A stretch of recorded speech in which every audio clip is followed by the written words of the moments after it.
Bonjour, c'est Jacques et bienvenue sur notre site, chaîne YouTube, Le Rêve Africain.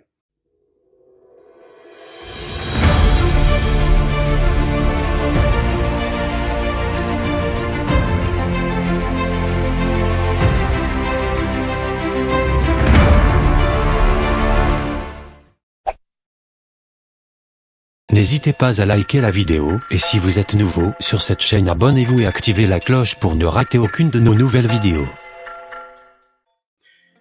Aujourd'hui, j'aimerais aborder un sujet qui m'a beaucoup intéressé, c'est-à-dire le changement.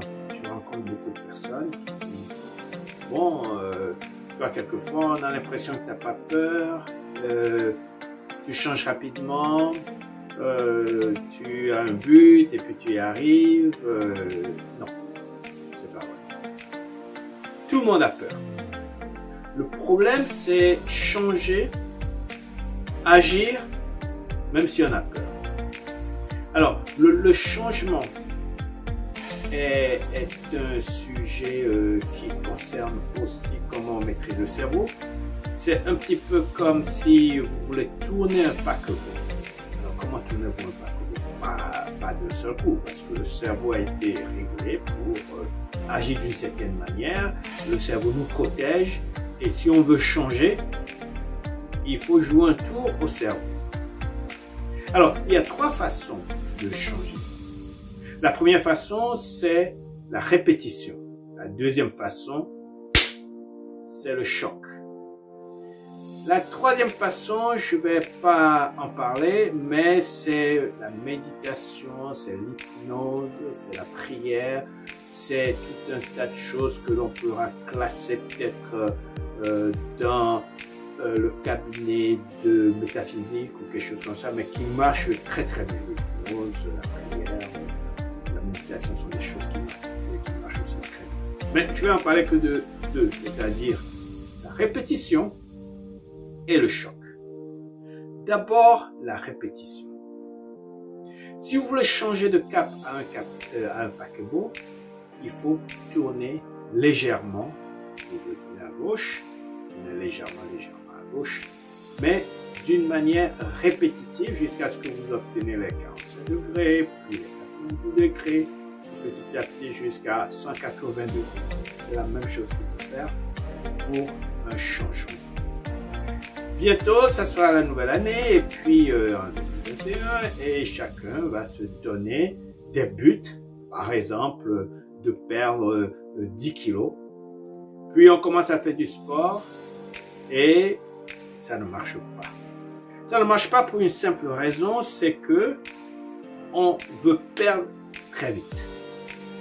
Il faut communiquer au cerveau des petits changements. C'est-à-dire qu'il faut peut-être, au lieu de perdre 3 kilos assez rapidement, vouloir perdre 500 grammes. 500 grammes ensuite, puis 500 grammes, puis 500 grammes, d'une manière répétitive. Et si on fait cela, le cerveau s'y habitue et le cerveau dit « Ah, ce monsieur, vraiment, il est consistant, donc on va suivre l'ordre qu'il nous donne et on va pouvoir arriver au but final qui sera de 10 kilos, mais peut-être dans 3 mois. » La même chose si par exemple vous vous réveillez à 9 h du matin chaque fois et que vous dites bon, maintenant je vais me lever à 5 h du matin. C'est trop brusque, c'est trop brusque. Il faudrait commencer à se lever à 8h30, puis à 8 h, puis à 7h30, etc. Donc la répétition, c'est ce qui va. D'ailleurs, lorsqu'on allait à l'école, qu'est-ce qu'on nous apprenait? On nous apprenait la répétition 2 x 2, 4. 2 x 3, 6, 2 x 4, 8. 2 x 5, 10. 2 x 6, 12, etc. Et souvent, on le répète plusieurs fois, jusqu'à ce que ça rentre dans ce petit cerveau et c'est retenu à vie. Souvent aussi, on peut lire un livre une fois, ça rentre, Mais on pense savoir, et quand on relit la deuxième fois, on comprend encore mieux. Si on relit la troisième fois, on voit qu'on y trouve toujours quelque chose. Combien d'entre vous, que vous soyez chrétien, que vous soyez musulman, combien de fois vous avez lu ou le Coran, ou la Bible, un livre de la Bible par exemple, et vous dites, j'ai tout compris. Même si vous lisez les évangiles, vous allez lire ça plusieurs fois, il y a plusieurs versets, le Coran c'est pareil, ceux qui sont hindous c'est pareil, on répète, on répète, on répète. Ça c'est la première façon d'un changement, c'est-à-dire que vous voyez le gap, mais vous coupez ce gap en petits morceaux, et ensuite, vous commandez au cerveau de s'adapter à ce petit nouveau changement. Et le cerveau, c'est qu'il n'a pas besoin de vous protéger en refusant, mais il va s'y adapter plus facilement. Maintenant, la deuxième façon. La deuxième façon, c'est le choc. Si vous êtes en France, je peux vous demander si vous connaissez l'attaque sur le Bataclan. Ça a marqué tout le monde.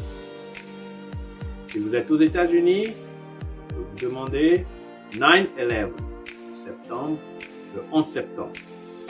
Les deux avions qui sont rentrés dans les deux tours. Ça a choqué tout le monde. Si par exemple, vous voulez faire, je vais dire quelque chose d'astronomique, vous voulez perdre 50 kilos, mais vous n'y arrivez pas. Et un jour, vous allez chez votre docteur, le docteur dit, ah, mon ami, j'ai une mauvaise nouvelle pour vous. Ou vous perdez 50 kilos, ou vous allez mourir parce que vous avez le diabète. Vous avez 2 mois pour perdre 20 kilos. Sinon, on va vous amputer la jambe gauche. Ça, c'est un choc. Et là, on agit rapidement. Donc, le choc est quelque chose qui nous fait tellement réagir qu'on a un changement de pensée.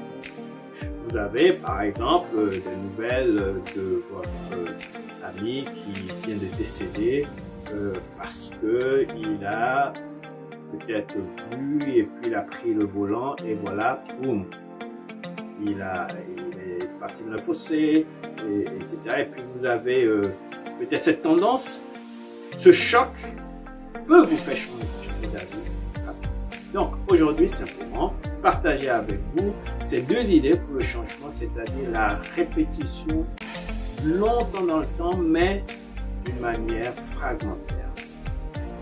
Puis le choc, que l'on peut se créer soi-même et ainsi, eh bien, on peut changer. Voilà pour aujourd'hui. Dites-moi ce que vous pensez dans les commentaires. C'est Jacques. Ciao, à bientôt.